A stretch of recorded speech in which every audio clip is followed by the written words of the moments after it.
Ay mga Lodi, good day. So pang 6th day na natin to dito sa pagpapiping mga Lodi. Ngayon, pwede natin matapos yung lahat ng piping. Natapos tayo kahapon dito sa pagpapiping dito mga Lods. Yung mga additional yung ilalagay natin yan. So kasi may updated na drawing. Additional yung ilalagay natin. Katulad nung dun sa may airwell na yan.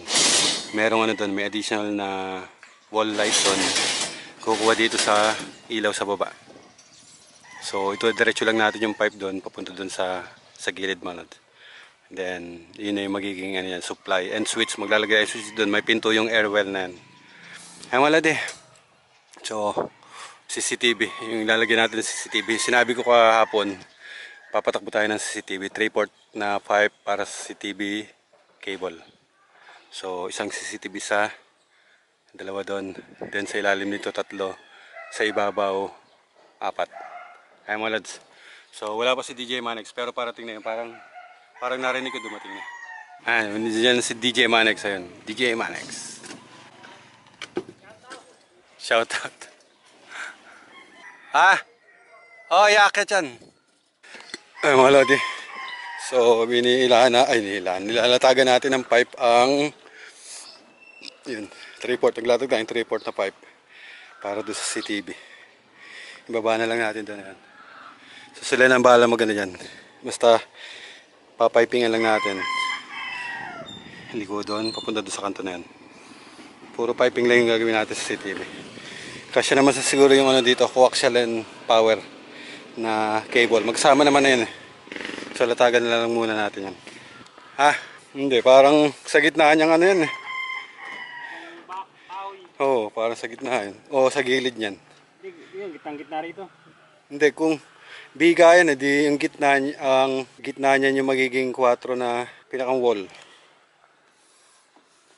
Hindi, total. May kisame naman to. Banda-banda natin dito. O kaya nga.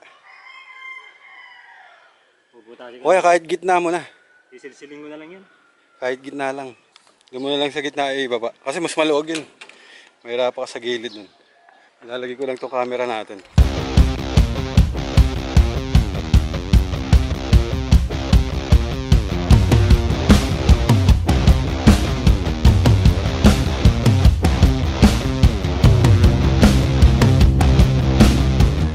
Mga lodi. Dito tayo sa muna.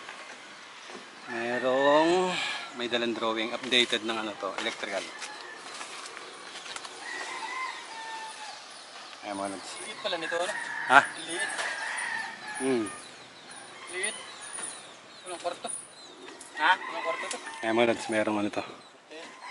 Ground floor power. Dito lababo. So nasa second floor tayo. May may loop to eh. May second floor pa ulit to. Oo. Baka sa second floor ako. Itong isang na to, mayroon pa second floor. Ayun nata, hindi ba yun? Ano na yun? Nakahiwalay na drawing. Ano yan? Para sa yan? Para dyan yan. Para dito sa isang ito? Dito. Nakaangat yung higaan nito, yung kwarto. May hagdan.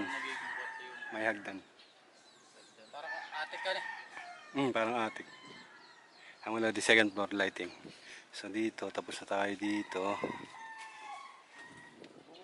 Ay hindi, ground floor pala. Ground floor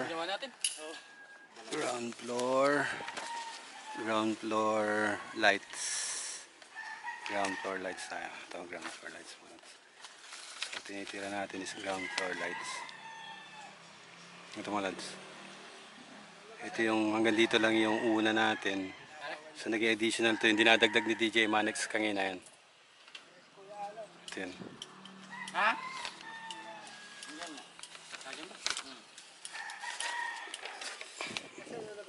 And okay na tayo dito. Sa mga lightings okay na tayo mga lads. Second floor power. Ito na lang second floor power. Kasi na dito yung sa power, kompleto na rin tayo dito mga lads. Check lang natin yung CCTV, second floor CCTV. So dito second floor mayroong isa dito sa lobby, nakaharap sa hallway. Ground floor power. Ground floor power mga lads. ground floor power. Ayun, meron dun. So ito yung ito yung binababaan mga lods nung nung mga TV and cable natin. TV and internet natin. Cable and internet. Itong TTC na to. Then magkatabi sila ng panel ng para sa hallway and power na mga nandiyan sa hallway din. Lahat ng para doon sa building. Kada unit may mga panel naman yan. So hindi nakasama yung mga ilaw na nasa hallway dito sa unit mga lods. May sariling panel yan. Ito yan. Kaya siyam yung panel na naandito sa sa building na to. Then yung mga CCTV, dito kukuha ng power yan sa pang 9 na panel mga lods. So dito na lang din natin lalagay yung pinakang box nito. So nagpapunta tayo ng pipe dito, kanina nakita nyo. Dito papunta dito. Then papunta na tayo dito. Ibababa natin dyan. Dito bubutasan natin ito, magpapababa tayo ng 90 para dito sa cam na to. Parman, kumusta? Anyari? Hindi pa kaya. Then magpapatakbo tayo hanggang dito. Ayan naman, sa dalawa, tatlo sa baba. Then sa taas, isa second floor. Mga lodi, tapos na kami kumain. Lunch time. Makita nyo, umuulan na naman. So maulan yung panahon ngayon. Ayan, daming tubo mga lods. So madaming tubo kasi unit by unit to. Tulad nito, yan, makikita nyo yung pipes na nakatayo na yan. Rise area ng power para sa second floor panel. Then yung isa yun, isa na yun. So parehas yan, panel din yan. Isang unit. Then yung natin sa likod, dito sa pwesto namin, unit din to.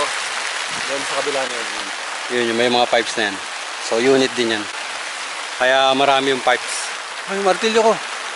So ngayon, medyo maulan ngayon ng panahon, kaya mahirap magtrabaho sa ganito. Kanina sobrang init, tapos ganito biglang uulan. Magkakasakit tayo. Ay, mga timing na.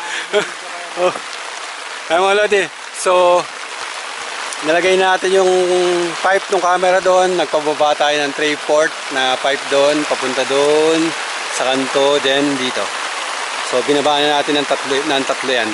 May tatlong 3/4 pipes na nakababa na penetrate sa biga.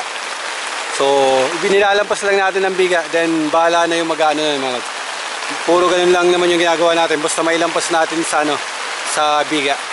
So may isang camera doon, may pipe din doon na para doon sa lugar na yon. Then yung isang nakatayo na yan yung pipe para dito sa sa second floor. So penetration yan ng biga dito second floor papunta ng ground floor mga lods. Then yung isang camera sa baba niyan, doon na yon, doon na kukuha rin ng yun.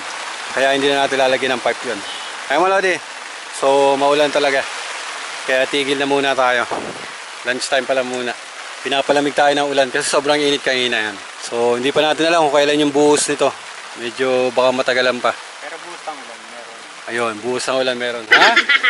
Ayun mo lodi. So ganito tayo sana sa pag may mag-slab at may mga pipe laying na electrical. Ito yung buhay natin ngayon. So may initan, maulanan. So kasama sa trabaho yung mga diskarte na lang kung paano nyo mamadaliin yung trabaho. Hindi man mamadaliin kung paano nyo ilalatag yung mga gagawin nyo. Or i-schedule ba yung schedule ng trabaho. Tulad yan, nakalatag na kami. Nakailang araw tayo dito paglalatag? 6. Parang 6 mo. Wala doon. Oo. Parang 6.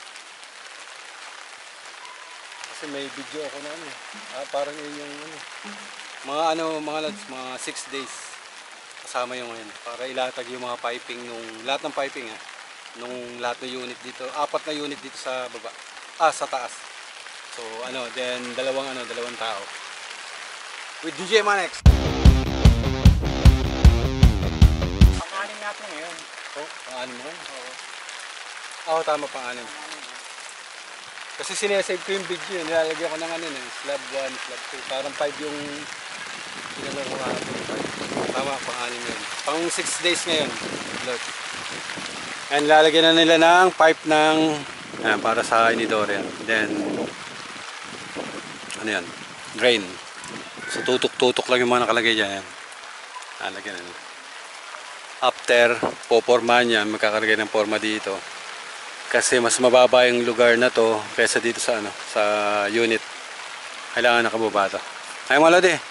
So, ano na lang. Bukas na lang uli. Bukas mamaya. Magtatalila kami mamaya. Nalaan pa kung titigil ang ulan o hindi. Ciao!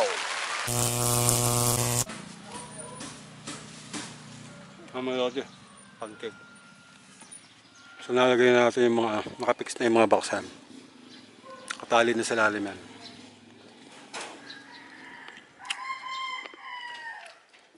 Dun sa installation, sa piping, okay na yung mga piping. Hintayin na lang natin kung may mga mababago pa.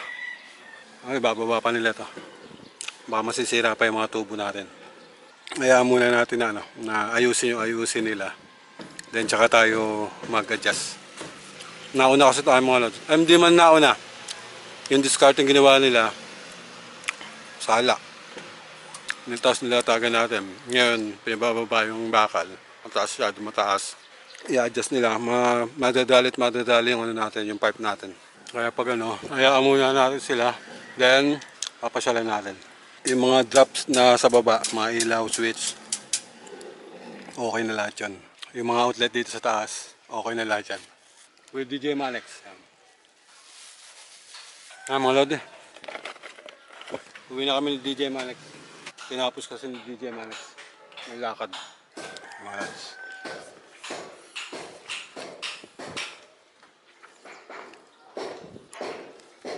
Tapos dito natin pinababa yung ano. Ayan. Lagyan natin ng sako. Ayan, may mga sako yan sa ano yun. Para pag hindi bumaba yung buhos doon. Dito lang sa pinakambiga. Yung ilalim. Madudukot pa natin yung mabeben-ben pa natin yung mga pipes niyan. Kaya nilagyan natin ng sako dyan. Yan. Kasi maraming pipe. Ay mga lodi. So, wala yung foreman dito kaya nag-ano sila, nagpabakal sila dyan ng mga ano. So, check na lang natin kung kailan mag-ano ang slabbing. Pero check pa uli natin to dahil may mga ina-adjust nga sila. So, i-adjust muna nila na adjust yan. Then, balik tayo. Siguro mga next week na tayo babalik. Para i-check yung mga ano, kung may damage man o wala. Kaya mga lads, with DJ Manex yan.